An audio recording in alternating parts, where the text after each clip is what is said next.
पे क्या है, क्वाड्रेटिक इक्वेशन। तो इसका फॉर्मेट मैं तुम्हें पॉलिनोमियल में बता चुका हूँ। पॉलिनोमियल में अपन ने क्या पढ़ा था इसके बारे में कि पॉलिनोमियल में हमने क्या देखा था कि a x square plus b x plus c equal to 0। याद है, ये हमने फॉर्मेट पढ़ा था पॉलिनोमियल के अंदर, और यही जो फॉर्मेट है इसी को बोलते हैं क्वाड्रेटिक इक्वेशन। ठीक है, इसी को बोलते हैं a x square plus b x plus c equal to 0। कहने का मतलब इनडायरेक्टली क्वाड्रेटिक का डेफिनेशन क्या है कि the polynomial which has degree 2। ठीक है, जिसकी है ना ऐसा पॉलिनोमियल जिसकी डिग्री क्या हो, 2 हो, वो क्या कहलाता है, वो कहलाता है क्वाड्रेटिक इक्वेशन। ठीक है, और उसके बाद आता है कि अब डिग्री के अंदर मैंने आपको देखो एक और चीज बताई थी पॉलिनोमियल चैप्टर में, क्या कि जी है ना, कह रहे किसी भी पॉलिनोमियल के अलग अलग कर्व होते हैं। जैसे अगर सिंगल का पॉलिनोमियल है ए एक्स प्लस बी, अब ये कैसी पॉलिनोमियल है, ये लीनियर है। क्यों? क्योंकि यहाँ जो वेरिएबल है एक्स, उसके ऊपर कुछ नहीं है, मतलब 1 है, पावर 1 है। तो ऐसे में क्या होता था, लीनियर की है ना हमेशा क्या बनता था ग्राफ, वो हमेशा स्ट्रेट लाइन बनता था। ठीक है, वो कैसा बनता था, हमेशा स्ट्रेट लाइन बनता था, ऐसे या फिर ऐसे या फिर ऐसे। ठीक है, लेकिन ये जो है इसके अंदर कैसा बनता है ग्राफ, तो इसके अंदर हमेशा याद रखना यू शेप बनता है। यू शेप क्यों? क्योंकि नोट करो, लीनियर के अंदर हमेशा वेरिएबल की कितनी वैल्यू आती थी, एक वैल्यू आती थी। ठीक है, उसकी डिग्री भी 1 होती थी और उसकी वैल्यू भी कितनी आती थी, एक आती थी। इसमें 2 वैल्यू आती है। और मैंने तुम्हें याद हो तो पॉलिनोमियल में बताया था, पहला एक्सरसाइज ही था पॉलिनोमियल का, क्या कि जब भी कोई कर्व एक्स एक्सिस को 2 बार कट करता है तो वो कौन सा है, वो है आपका क्वाड्रेटिक इक्वेशन। क्योंकि उसके अंदर उसके जीरोस कितने होते हैं, 2 होते हैं। तो अब ये कैसा भी यू शेप बना सकता है, ऐसा हो सकता है, ऐसा उल्टा भी हो सकता है, नेगेटिव में भी जा सकता है, ऊपर हो सकता है, नीचे हो सकता है, कुछ भी हो सकता है, लेकिन होगा हमेशा यू शेप। क्योंकि जब भी यू दिख जाएगा इसे बोलते हैं पैराबोला। ये सारी बेसिक चीजें जो मैं पॉलिनोमियल में बता चुका हूँ तुम्हें, ठीक है, 2-3 बार। तो ये क्वाड्रेटिक इक्वेशन, तो अब इसके अंदर तो फिर ये चैप्टर क्यों दिया अलग से, जब हम इसके बारे में पढ़ चुके हैं तो क्यों अब इसके अंदर एक्चुअली क्या बता रहा है तुम्हें कि नॉर्मल क्वाड्रेटिक तो तुम फैक्टराइजेशन करके सॉल्व कर लेते थे, लेकिन अब जो तुम सॉल्व करोगे उसके अंदर तुम्हें है ना इस पूरे चैप्टर में 3 मेथड बताए हैं। 3 मेथड बताए हैं जिससे तुम क्या कर सकते हो, क्वाड्रेटिक को सॉल्व कर सकते हो। अब वो कौन से 3 मेथड है, तो अब ध्यान से देखना वो कौन से मैं बताता हूँ तुम्हें। सबसे पहली चीज,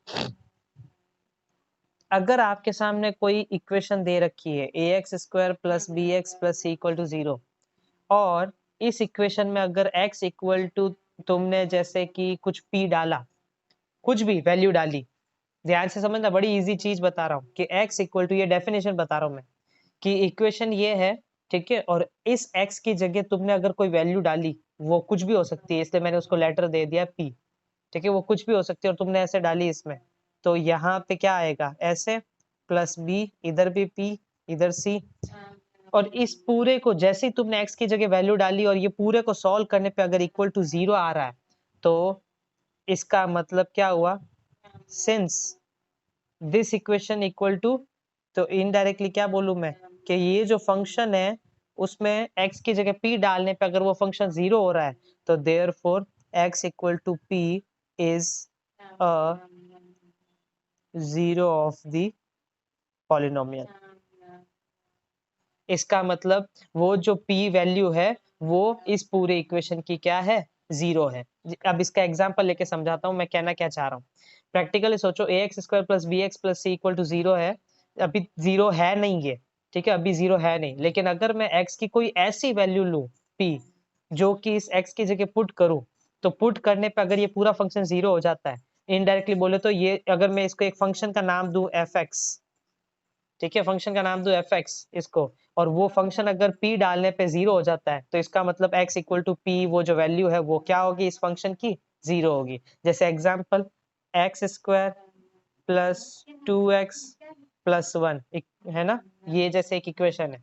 अब x की जगह अगर x की वैल्यू में -1 डालता हूँ, ध्यान से सुनना, x की वैल्यू में -1 डालता हूँ तो क्या बनेगा, तो -1 इसमें डाला तो -1 का स्क्वायर प्लस 2, x की जगह -1 प्लस 1, तो -1 का स्क्वायर तो 1 होता है और 2 1 जा 2, लेकिन प्लस माइनस माइनस होता है और प्लस 1, तो 1 + 1 2, 2 - 2 0, फंक्शन में 0 आ गया।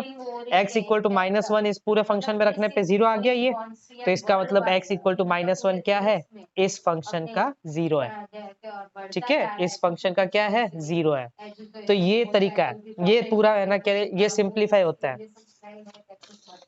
तो इसी तरीके से अब तो इनडायरेक्टली तुम्हें करना क्या है, तो ये कॉन्सेप्ट जो मैंने अभी तुम्हें बताया, इसने क्या क्लियर किया तुम्हें, इसने क्लियर किया कि इसका मतलब अगर हम इसको फैक्टराइज करें किसी भी इक्वेशन को, जैसे तुम्हारे सामने मैंने कोई इक्वेशन रखी 4x² माइनस इधर साइड रख दिया 4x + 1 = 0। अब जैसे मैंने इक्वेशन रखी, अब तुम्हें इसको फैक्टराइज करना आना चाहिए। सबसे पहला मेथड है तुम्हारा फैक्टराइजेशन। पहला मेथड क्या है, फैक्टराइजेशन, जो शायद मेरे हिसाब से सबको आता है। क्या है, कैसे करते हैं, 4x² + 4x + 1 = 0। ये आपके सामने इक्वेशन रखी हुई है, इसके सामने =0 लिख दो, अगर नहीं लिखा है तो। पहला स्टेप तो ये। दूसरा स्टेप, हमेशा जो वेरिएबल होता है उसकी जो स्क्वायरिंग पावर है, वो वाली टर्म के आगे जो वेरिएबल है ना, कह रहे आपको वो कोफिशिएंट दे रखा है 4, ये देखो x² वेरिएबल कहलाता है, और इसके ये टर्म है पूरी, 4x² एक टर्म है, -4x दूसरी टर्म है, और +1 तीसरी टर्म है, तो 3 टर्म है टोटल। x² x क्या है, वेरिएबल, उसके साथ क्या है यहाँ पे x² का कोफिशिएंट क्या है, 4। x का कोफिशिएंट किसे बोलते हैं, -4, और कांस्टेंट क्या है, +1। तो ये तो तुमने पढ़ रखे पहले भी पॉलिनोमियल में। अब आगे क्या है, अब इसको फैक्टराइज करना है, तो कैसे करेंगे, तो जो x² की कोफिशिएंट है 4, उसको पहले रफली, है ना, अपने दिमाग में, यहाँ करना नहीं है, रफली 4 को अगर आगे कोई दिया है तब तो उसको कांस्टेंट के साथ मल्टीप्लाई कर दो, अगर नहीं दिया है तो कुछ भी मल्टीप्लाई करने की जरूरत नहीं है, सीधा जो कांस्टेंट में है वही उठा लो। तो यहाँ पे कांस्टेंट में 1 था, लेकिन यहाँ पे 4 है कोफिशिएंट, इसलिए मल्टीप्लाई किया, तो 4 × 1 = 4 आया। अब 4 के क्या करो, फैक्टर बनाओ। 4 के क्या फैक्टर हो सकते हैं, 4 के हो सकते हैं या तो 4 × 1, या फिर हो सकते हैं 2 × 2, और कोई फैक्टर हो सकते हैं, नहीं। अब चेक करो मिडिल टर्म क्या है, मिडिल टर्म है -4x।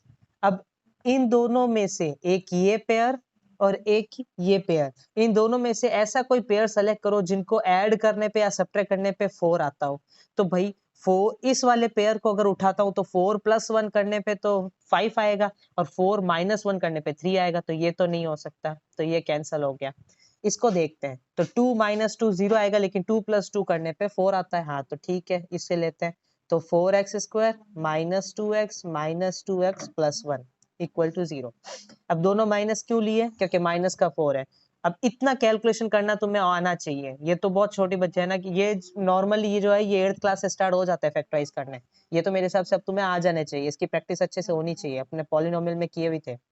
अब क्या करना है, दोनों माइनस क्यों रखे, क्योंकि दोनों को ऐड कर, हमारी दो शर्तें थी, एक तो 4 आना चाहिए और दूसरा दोनों के साथ माइनस आना चाहिए। तो भाई वो दोनों को जोड़ने पे ही 4 आता है, और माइनस में जोड़ने पे हमेशा क्या सेम साइन होने चाहिए तभी जुड़ेंगे, तो माइनस कर दिया ताकि साइन भी माइनस आए। अब पेयर अप किया दो दो का, ये तीसरा स्टेप है आपका। तीसरा स्टेप क्या है, दो दो का पेयर अप करो। तो इसको पेयर अप किया तो इन दोनों में कॉमन क्या है, तो 4x² - 2x, तो दोनों में से 2 कॉमन आ रहा है और x कॉमन आ रहा है, तो बचा 2x - 1। उसी तरीके से इधर क्या कॉमन है, अब देखो यहाँ पे तुम्हें दिख रहा है कुछ भी कॉमन नहीं है, कुछ भी नहीं है, तो इसका मतलब ये नहीं आप 0 उठाओगे, कुछ नहीं होना मतलब होता है 1, और माइनस साइन कॉमन लिया जा सकता है, तो ये माइनस कॉमन लिया तो क्या आया, 2x - 1। ठीक है, ये तरीका चेक करो, दोनों ब्रैकेट सेम आ रहे हैं। ये एक छोटी सी ट्रिक है जो मैं तुम्हें बता रहा हूँ, कि जो पहले ब्रैकेट में जो आता है ना वो का वो सेकंड में आना चाहिए, अगर सेम आ रहा है तो समझ जाओ तुमने कॉमन सही लिया है, सेकंड वाले में कॉमन सही लिया है। ठीक है, क्योंकि ये सेकंड वाले में कॉमन लेने में बड़ी प्रॉब्लम होती है, और वो तब भी सही होगा जब तुम ये चीज ध्यान दोगे। ठीक है, अब क्या करना है, तो अब ध्यान से देखो, इस पूरे के अंदर इस बड़े वाले में भी 2x - 1 है, इधर भी 2x - 1 है, तो उसको बाहर ले लो। तो जब 2x - 1 2x - 1 हटा दिया दोनों में से, तो अब बताओ यहाँ क्या बचा, 2x 2x, और यहाँ क्या बचा, -1 -1 इक्वल टू में क्या है, 0। ठीक है, यहाँ तक अगर करके छोड़ते हो तब तो बोलेंगे इसे फैक्टराइजेशन, लेकिन अब तुम्हें अगर कोई बोलता है कि भाई इसके इक्वेशन के जीरोस निकालने हैं, तो फिर इसके आगे के 2 स्टेप और है जो तुम्हें करने पड़ेंगे, और वो क्या है कि एक एक करके दोनों ब्रैकेट को इक्वल टू 0 करो। तो 2x - 1 equal to 0, 2x equal to 1, x equal to 1/2। और सिमिलरली दूसरा भी तुम्हें यही सॉल्व करने पे क्या देगा, यही देगा 1/2। ठीक है, सेम ही आएगा, चेक कर लो भले, क्योंकि ब्रैकेट सेम है दोनों। तो आ गए दोनों जीरो, पहला भी 1/2, दूसरा भी 1/2, दोनों जीरो सेम आ रहे हैं। ठीक है, तो ये था फैक्टराइजेशन इस तरीके से। आज मैं तुम्हें एक बार तीनों मेथड बता रहा हूँ। कल अपन है ना कह रहे, कल परसों और उसके आगे दिन अपन है ना कह रहे एक एक करके सभी मेथड से रिलेटेड क्वेश्चंस करेंगे। ठीक है, तो अब इसी क्वेश्चन को मैं एक दूसरे मेथड से तुम्हें बताता हूँ। अब इसका जो इस चैप्टर में बताया है, दूसरा मेथड क्या है इस चैप्टर में, उसे हम बोलते हैं कंप्लीटिंग स्क्वायर मेथड। क्या बोलते हैं, कंप्लीटिंग स्क्वायर मेथड। अब ध्यान से समझना इसे करते कैसे। कंप्लीटिंग स्क्वायर में क्या होता है कि आपके सामने जो भी इक्वेशन दे रखी होती है ना, ठीक है, उससे एक परफेक्ट स्क्वायर बनाओ। परफेक्ट स्क्वायर कैसे बनाओ, चेक करो। अब जैसे ये वाला जो है ये ऑलरेडी परफेक्ट स्क्वायर है, देख सकते हो चाहो तो। कैसे कि पहली टर्म देखो आपके सामने दे रखी है 2x है, और उसका क्या हो रहा है स्क्वायर, और लास्ट वाली टर्म क्या है 1 है, उसका भी क्या हो रहा है स्क्वायर। अब जरा चेक करो मिडिल टर्म क्या होती है 2ab, आइडेंटिटी तो सबको याद है, a square minus 2ab plus b square. अब जरा मिडिल टर्म देखो, क्या 2ab बन रही है क्या, 2x स्क्वायर। तो यहाँ पे करते हैं 2 इंटू 2x इंटू 1, ये क्या है, ये 2x क्या है a, और 1 क्या है b, और साथ में क्या आता है 2। तो देखो 2 2 जा 4, और 4 इंटू x 4x आ रहा है ना। तो इसका मतलब ये आइडेंटिटी बन रही है। तो ये क्या हो गया 2x - 1 का होल स्क्वायर। तो ये तो देखो इसने तो डायरेक्ट फॉर्म दे दी मेरे को कंप्लीटिंग स्क्वायर की। लेकिन अब मैं यूनिक एक क्वेश्चन उठाता हूँ जिसमें ऐसा नहीं बनेगा, फिर क्या करोगे। ठीक है, उसको उठाते हैं। अब कंप्लीटिंग स्क्वायर में एक क्वेश्चन उठाता हूँ, थोड़ा हार्ड वाला ही लेते हैं, मजा आएगा। ऐसे करते हैं 3x square minus 5x plus 2। ठीक है, ये क्वेश्चन लेते हैं। अब इसे करते हैं सॉल्व, देखिए इससे कैसे करेंगे कंप्लीटिंग स्क्वायर से।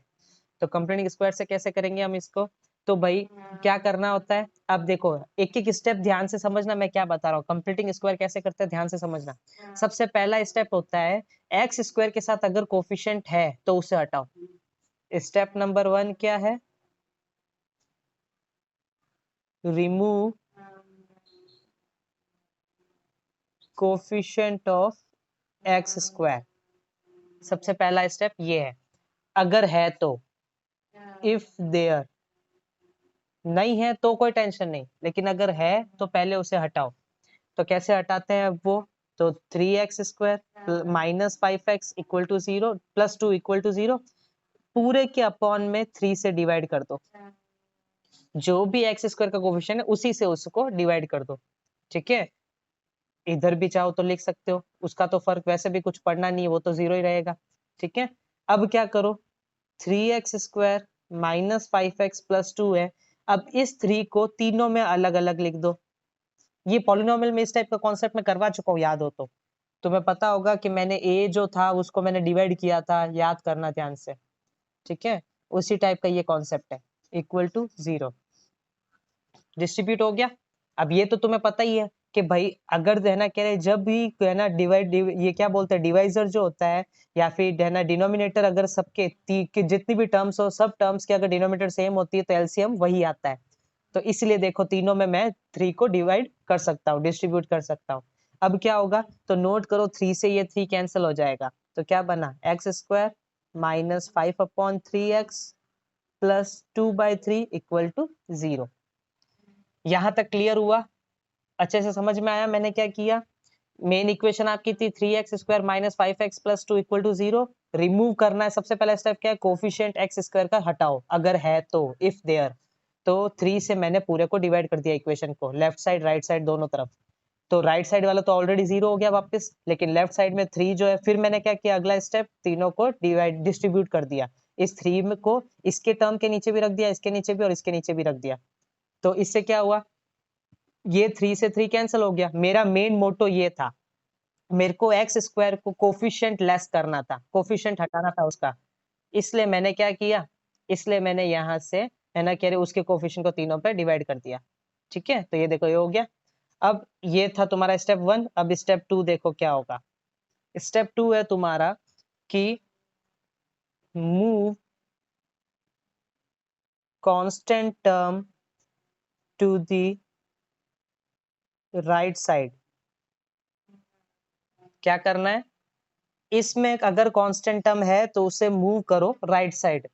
ठीक है, कांस्टेंट कौन सी, अब देखो तुम जरा तुम खुद बताओ, x square minus 5/3x plus 2/3, तो ऑब्वियस है 2/3 ही कांस्टेंट है, तो ये चला जाएगा उधर। तो क्या करेंगे, एक्स स्क्वायर माइनस 5/3x, और ये जब उधर जाएगा तो प्लस का था, ये उधर जाके बन जाएगा माइनस का 2/3। हो गया ये स्टेप। अब छोटे छोटे स्टेप हैं इसलिए फटाफट देखते जाना। अगला स्टेप क्या है, take half of middle term, half of coefficient of middle term, या फिर बोल सकते हो एक्स। क्या करना है, जो मिडल टर्म होती है इस इक्वेशन के अंदर, ये किस में देखना है तुम्हें, इस इक्वेशन में देखना है। ठीक है, इसमें देखो, ठीक है, इस इक्वेशन के अंदर बताओ तुम्हारी मिडल टर्म कौन सी है, या फिर बोल सकते हो एक्स का कोफिशिएंट क्या है। हाफ ऑफ मिडल टर्म बोल सकते हो, या फिर बोल सकते हो कोफिशिएंट ऑफ एक्स। तो यहाँ पे एक्स का कोफिशिएंट क्या है, -5/3, ये है आपकी। तो क्या करें, इसका हाफ लो, ये ऐसे। ध्यान से समझो देखो हर एक स्टेप, क्योंकि टाइम कम है और अपने को फटाफट ये करना भी है और समझ में भी जरूरी आना चाहिए, इसलिए अच्छे से देखो। और बड़ा सिंपली एकदम एक एक स्टेप से बता रहा हूँ। -5/3 तुम्हारा क्या है, मिडल टर्म का कोफिशिएंट है एक्स का, -5/3, उसका करो हाफ। तो उसका हाफ करोगे तो क्या आएगा, तो ये आएगा माइनस का 5/6। कैसे आया -5/6, क्योंकि मैंने -5/3 का हाफ किया, तो हाफ मतलब क्या होता है, 1/2 से मल्टीप्लाई करो इस -5/3 को। तो इसमें क्या हुआ, ऊपर तो बन गया -5 और 3 2 जा 6, तो ये टर्म निकल के आई। तो अब स्टेप नंबर 4 में क्या करना है, इसके अंदर आपको करना है take square of step 3। Step 3 में जो वैल्यू आई थी, स्टेप 3 में जो वैल्यू तुमने बनाई थी, क्या आई थी, -5/6। ठीक है, उसका क्या करना है तुम्हें, स्क्वायर करना है। उसका क्या करना है तुम्हें, स्क्वायर करना है। तो -5/6 का स्क्वायर क्या होता है, तो -5/6 का स्क्वायर होता है 25/36 होता है। ठीक है, वापस देख लो फटाफट क्या किया मैंने स्टेप 1 में, एक्स स्क्वायर के कोफिशिएंट को हटाया, मतलब मैंने 3 से उसको डिवाइड किया, फिर दोनों में तीनों में डिस्ट्रीब्यूट किया, अगर 2 टर्म है 3 टर्म है जितनी भी टर्म है क्वाड्रेटिक के अंदर उसमें सब में डिस्ट्रीब्यूट किया। तो पहले से ये क्या हो गया, 3 से 3 कैंसिल हो गया, तो x square -5/3x plus 2/3 equal to 0। अब फिर क्या किया, हमने कांस्टेंट टर्म जो है उसको हमने राइट में मूव किया, तो -2/3 उधर प्लस का उधर जाके माइनस हो गया। फिर उसके बाद हमने क्या किया, मिडल टर्म देखी, मिडल टर्म क्या है, या फिर बोल सकते हो एक्स का कोफिशिएंट, दोनों सेम ही चीज है। मिडल टर्म हमेशा याद रखना। यहाँ पे अब तुम बोलोगे सर इस स्टेप में तो मिडल कुछ है ही नहीं, दो ही तो टर्म है, मिडल कहाँ से है, लेकिन नोट करो यही तो तुम्हारी वो मिडल टर्म है, पहले तो यही था स्टेप, यही मिडल टर्म थी, तो वही तुम्हारी मिडल है, या फिर तुम एक्स का कोफिशिएंट भी बोल सकते हो, दोनों में से कुछ भी सोच सकते हो। ये स्टेप तुम्हें लिखने नहीं है, ये मैं अभी समझाने के लिए तुम्हें लिखवा रहा हूँ ताकि तुम्हें याद रहे। तो x का कोफिशिएंट क्या है, -5/3, उसका क्या करना है, हमें हाफ लेना है, तो मैंने हाफ लिया, तो हाफ क्या होता है, -5/6।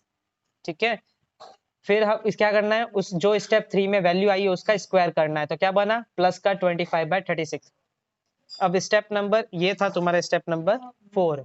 अब स्टेप नंबर 5 क्या है, स्टेप नंबर 5 है तुम्हारा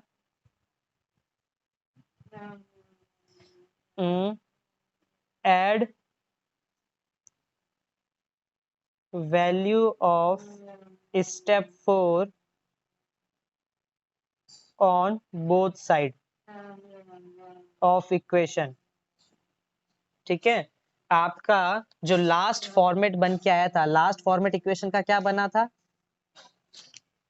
है ना, तुम्हारा लास्ट फॉर्म क्या बना था इक्वेशन का, ये रहा x square minus 5/3x minus 2/3। ठीक है, तो उसे पहले लिख दो, तो एक्स स्क्वायर माइनस 5/3x और इधर माइनस 2/3। इसके अंदर इक्वल टू के लेफ्ट साइड और राइट साइड दोनों साइड, ये जो तुम्हारे स्टेप 4 के अंदर जो वैल्यू आई है कौन सी, 25/36, इसे ऐड कर दो 25/36 और उधर भी ऐड कर दो 25/36, इस तरीके से। ठीक है, वो जो 25/36 आई थी उसको लेफ्ट साइड और राइट साइड दोनों में ऐड कर दो, ये तुम्हारा इक्वल टू है, उसके लेफ्ट में और राइट में दोनों में ऐड कर दो, कर दी। तो नोट करो ये एक इक्वेशन बन रही है, ये क्या इक्वेशन बन रही है जरा देखो, मैं तुम्हें सामने रखता हूँ, एक्स स्क्वायर यहाँ पे 2 इंटू एक्स इंटू 5/6 प्लस 5/6 का स्क्वायर, चेक कर लो, यही आइडेंटिटी बन रही है।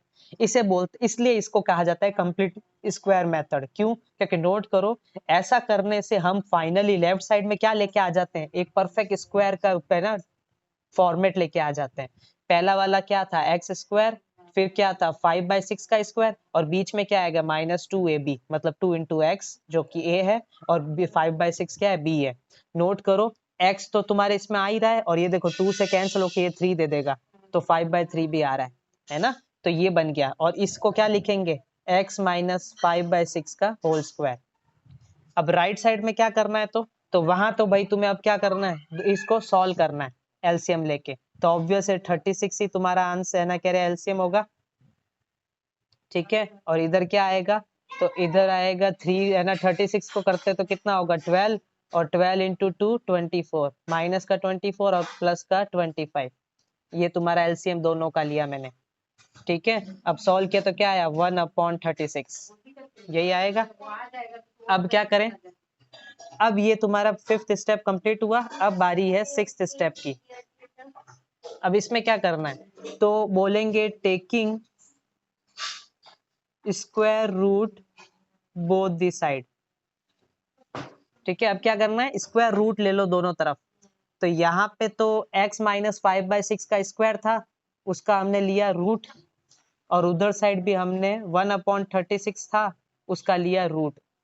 तो जब हमने रूट लिया है तो 1/36 का रूट होता है प्लस माइनस 1/6।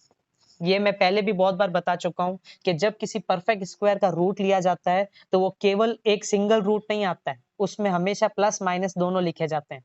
ये मैं पहले भी बता चुका हूँ, चाहो तो है ना इंस्टाग्राम पे जो वीडियोस डाले हैं उसमें फिर से देख सकते हो। ठीक है, और इधर साइड इस पूरे ब्रैकेट का स्क्वायर था, उसका रूट लिया तो क्या बन गया x माइनस 5/6, स्क्वायर हट गया क्योंकि रूट लगा हुआ है बाहर, इसलिए। अब क्या करना है, अब तुम्हारा लास्ट स्टेप है जो कि कहलाता है स्टेप 7। वैसे उसको 7 बोलो या नहीं, क्योंकि अब इसी के साथ कंटिन्यू करना है। अब क्या करना है तुम्हें, तो x minus 5/6 equal two plus minus 1/6 है, तो एक बार 1/6 प्लस में लेके सॉल्व करो इस पूरे को, और एक बार 1/6 माइनस लेके सॉल्व करो। तो अब प्लस यहाँ पे और माइनस यहाँ लेके सॉल्व करता हूँ। x minus 5/6 equal two plus लिया है तो प्लस का 1/6, अब 5/6 उधर गया तो x इक्वल टू आ जाएगा 1/6 प्लस 5/6, तो कितना आया 6/6 मतलब 1। ठीक है, और इधर साइड क्या करूं, x माइनस 5/6 इक्वल टू इधर लेता हूं माइनस 1/6, तो x इक्वल टू 5/6, क्योंकि ये माइनस का उधर जाएगा तो प्लस का 5/6, उधर भी देखो प्लस का 5/6 हुआ था, इधर आया तब, और माइनस में 1/6 है, तो ये आया 4/6, मतलब आ गया 2/3। तो आगे देखो दो जीरोस आ गए, एक आया 1, एक आया 2/3। ठीक है, इसकी फोटो